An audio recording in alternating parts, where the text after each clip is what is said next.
Hello and welcome back to SourceFed. My name is Lindsay Lohan. I'm George Michael. It's Wednesday and Sandy is still doing its thing, but not like its original death and destruction thing, more like a butt ton of rain thing, which is to say the worst appears to be over. The Northeast corridor is slowly but surely getting their crap back together. Since the storm, millions of people experienced a spectrum of bad things, from life-altering losses to minor inconveniences, all brought about by the big bad Goliath of a storm. President Obama is planning a visit to the Jersey Shore on Wednesday so he can survey the damage and connect with victims. The death toll from Sandy is, as of taping this, tallied at 108 from one single storm. That's from Haiti all the way up to Canada. Yeah, 67 died in the Caribbean, 40 in the East Coast, and 1 woman died in Canada. Many of the deaths were a result of trees or other types of debris. Today, some airports are reopening, namely JFK and Newark Liberty, but with only limited service. LaGuardia won't be opening anytime soon because it looks like this. The subways aren't going to be reopening for at least several more days, displacing 5 million commuters in New York alone. There have been numerous reports of looting, and in New Jersey, their transit system is temporarily screwed. Floods damaged/destroyed 65 locomotive engines, 257 rail cars, and an emergency generator, putting the transit system on hold for weeks. And it's not all over. 6.2 million people are still without power, a problem in particular considering the amount of snowfall in places like West Virginia, where 236,000 people are trying to stay warm. And in addition to the lack of power, people are also a lot of times without running water, so residents are encouraged to boil water because the flood water can contain sewage and chemicals. Also, look out for rats because those disease-carrying rodents are now homeless and they may want your home. So,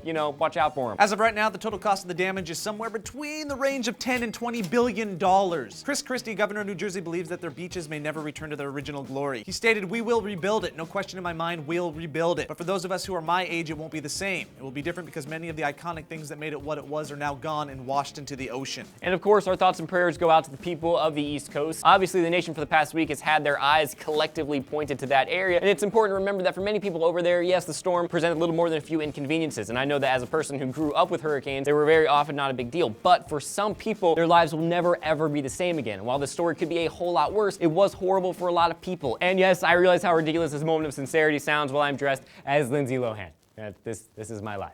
If you're from the East Coast, tell us your experiences with Hurricane/Tropical Storm Sandy. And for everyone else, have you ever felt like your life was in danger? How did that make you feel? Let us know in the comments down below. And while you're down there, like, subscribe, click this annotation for our 5 daily stories, or you can go to SourceFed.com for all sorts of other forms of news. My name is Lindsay Lohan. And I am George Michael. This is Mugshot. Happy Halloween, and